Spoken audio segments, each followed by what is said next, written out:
السلام عليكم ورحمة الله حبايبي طلاب الصف الرابع الابتدائي، يا رب تكونوا بخير. ازيكم يا شباب؟ النهاردة ان شاء الله يا رجالة هنكمل يونت 4 الوحدة الرابعة ان شاء الله ليسون 2. طبعا الحمد لله خلصنا ليسون 1 يا جماعه، يا دوبك من فيش يومين ثلاثه هم الحمد لله.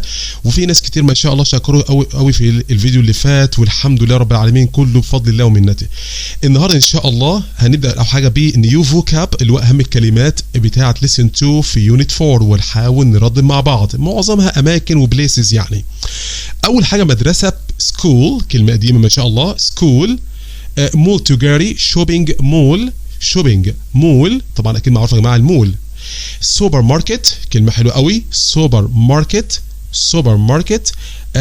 بوست اوفيس اللي هي البوسطة، حاجات كلها جميلة جدا وسهلة قوي، كلها أماكن قديمة. سكول، سوبر ماركت، شوبينج مول، وكمان عندك بوست اوفيس. بوست اوفيس اللي هو ايه؟ اللي هو مكتب البريد او اللي هو مكتب البوسطة يعني، اللي احنا ايه بنسميه كده هنا في مصر. طيب بنكمل يا جماعة مع كلمة مكتب اسمه اوفيس. اوفيس طبعا مكتب اوفيس اخرها كلمه ايس، ثلج، جميل قوي صح. بارك، بارك اللي هي معناها بي تقيله، اللي هي معناها حديقه صح يا جماعه، لكن لو هي بي خفيفه بمعنى ينبح الكلب، لكن هنا بي تقيله. مستشفى هوسبيتال، وقريه اسمها فيليج، سهله قوي جميله، معظم الكلمات قديمه. يبقى عندك اوفيس، هوسبيتال، هوسبيتال، بارك، وكمان فيليج اللي هي معناها قريه. طب في شويه بردك other vocab او other vocabulary، بعض المفردات الاخرى التانية يا جماعه، طبعا هنستعملها ان شاء الله في درس الريدنج، وركز معايا النهارده بردك حاجات جميله جدا ولذيذه وسهله قوي. في عندك بردك في كلمه، احنا كنا خدنا كلمه فيليج اهوت في الناحيه الثانيه، بردك هنا بنكمل عليها كلمه فيليج يعني قريه زي ما اتفقنا يا جماعه. كلمه النيل اسمها ذا نايل، ذا نايل اللي هو النيل، ذا ريفر نايل، حتى خدناها كتير يا جماعه. يتعلم learn، learn يتعلم، كلمة جميلة أوي الصراحة.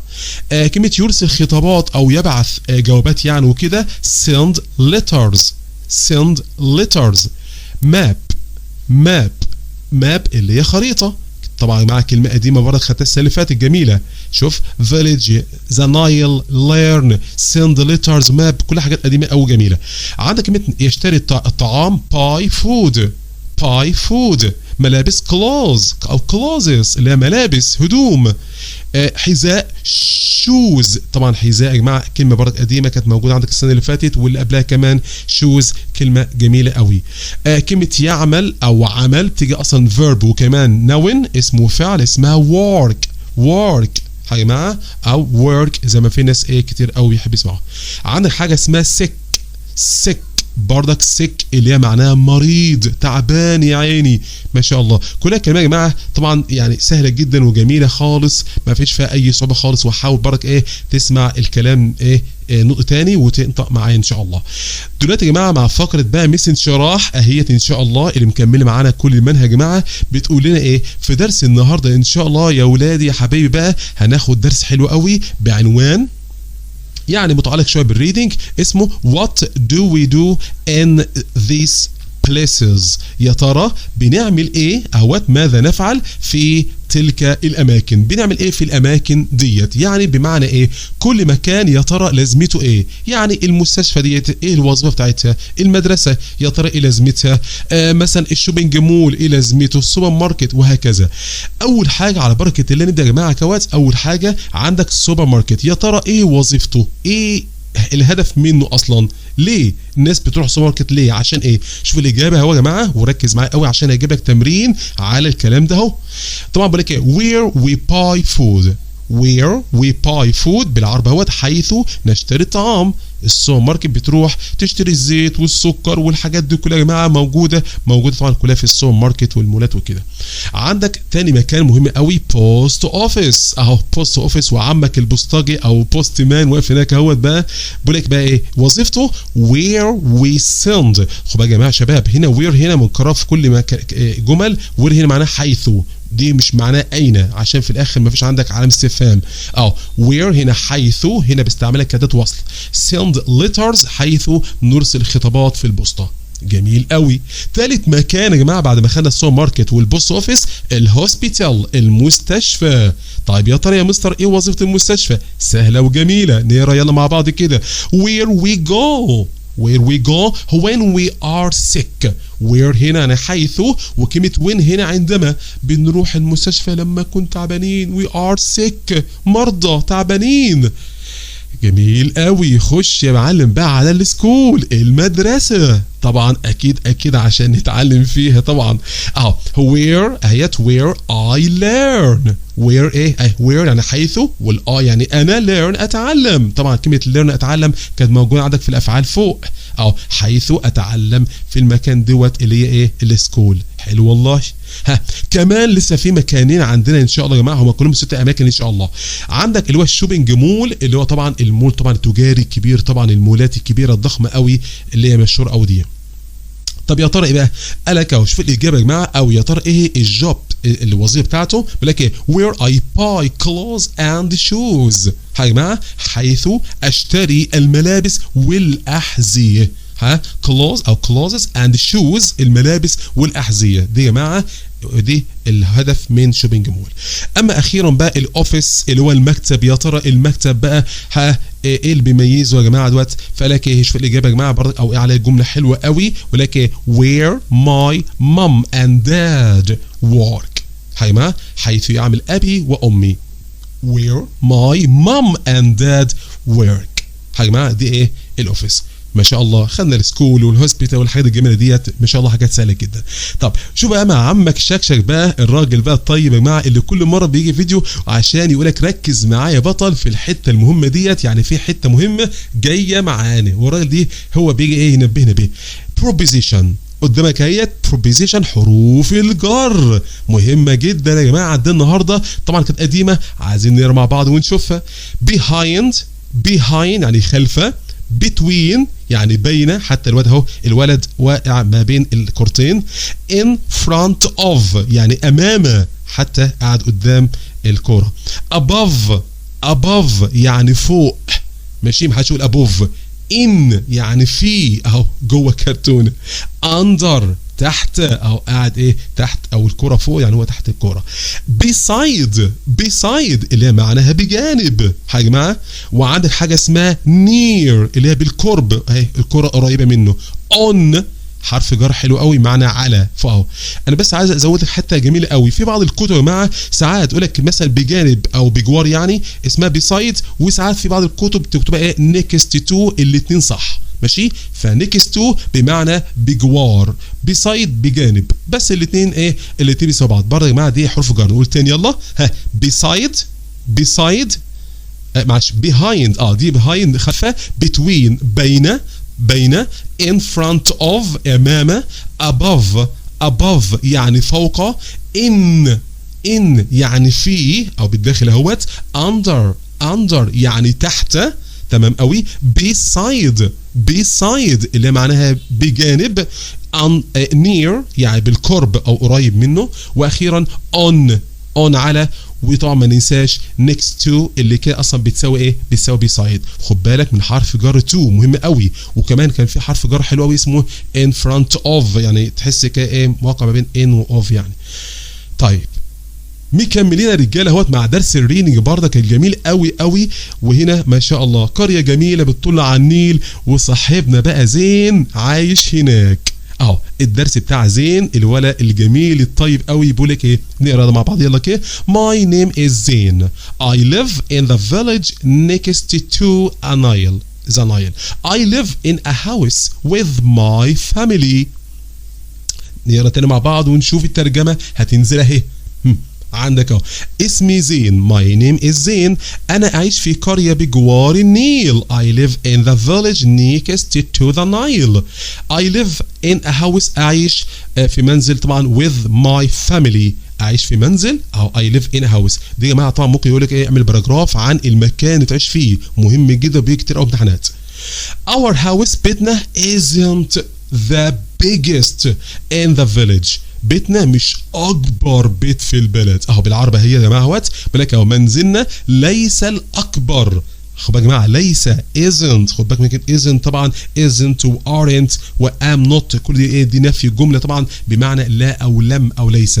طبعا ما تنساش ان الصفه حطينا قبلها ذا واخرها est the biggest the tallest the longest اللي كنا خدناها مع صفه التفضيل superlative adjectives صفات تفضيل يا جماعه الصفه قبلها ذا واخرها est اللي هي الصفه القصيره. نكمل يا جماعه.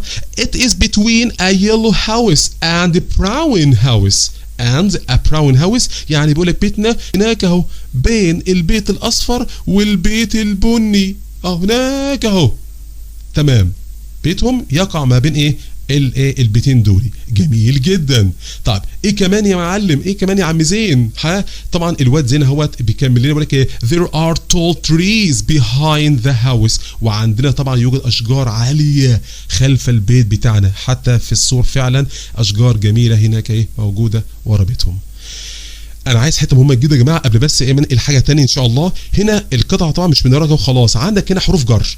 حروف جر جميله جدا. عندك مثلا في السطر الاولاني عشان بس نستخرج البروبوزيشن حروف الجر اللي احنا ايه اتعلمناها من شويه. عندك مثلا next to اهي next to في السطر الاولاني يا جماعه يعني بجوار اللي كانت بتساوي ايه؟ كلمه beside.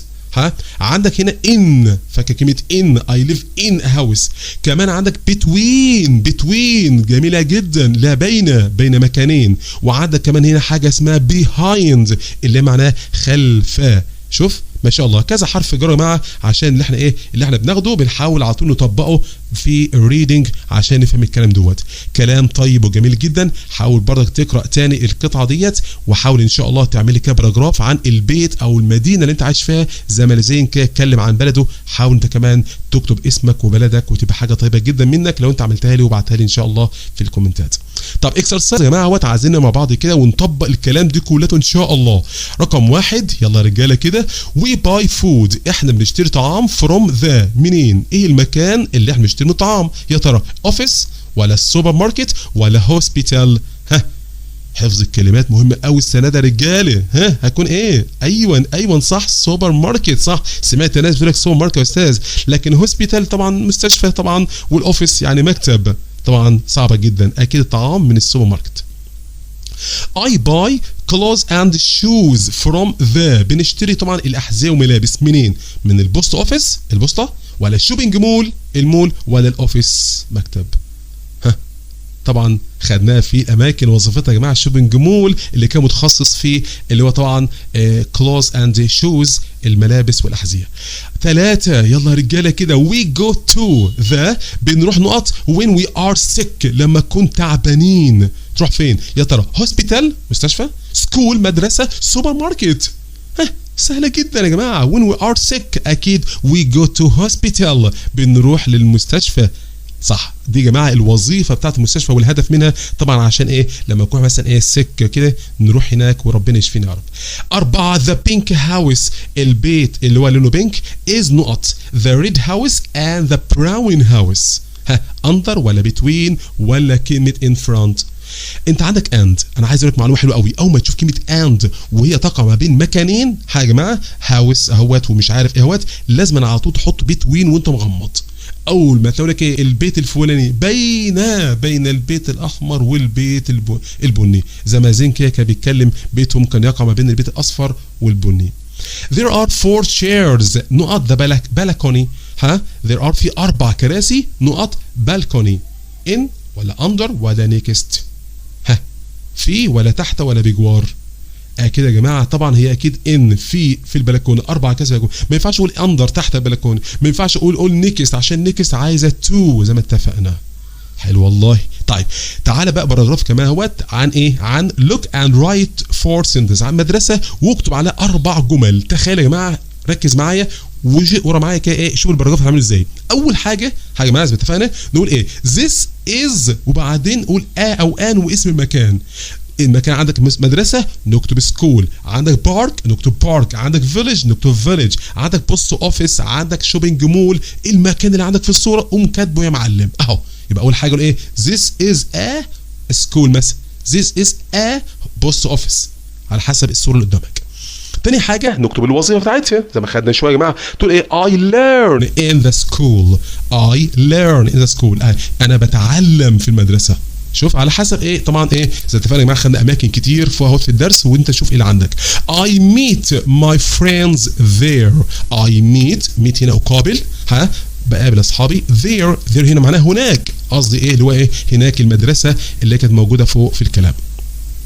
كمان يقول لك ايه I like my school، في الاخر بقى تقول ايه انا بحب مثلا مدرستي مثلا so much او very much ولا حاجه and my teachers ومدرسيني، ممكن تكمل. شوف سهل جدا. This is school. I learn in the school. I meet my friends there. I like my school. دي مثلا باراجراف يا جماعه بسيط جدا جدا، وهنا يا جماعه كذا مره نحاول نخلي الباراجراف او الجمل سهله وبسيطه جدا، يا دوبك subject وverb وobject، فاعل فعل مفعول، وتبقى عمليه سهله جدا ان شاء الله بسيطه. طبعا يا جماعه معاكم مستر احمد شهيبه هو اللي قدم لكم الفيديو دوت، يا رب يكون عجبكم. لو انت حاسس فهمت حاجه ولو بسيطه جدا يا رب تدعي لي، تعمل اشتراك وتشير الفيديو، لان الرسول قال خير الناس انفعهم للناس. وكمان في جروب مستر انجلش على الفيسبوك بنزل عليه شيتات وحاجات جميله جدا. تابع معايا ان شاء الله في الفيديو القادمه. شكرا والسلام عليكم ورحمه الله. سلام يا اصحابي.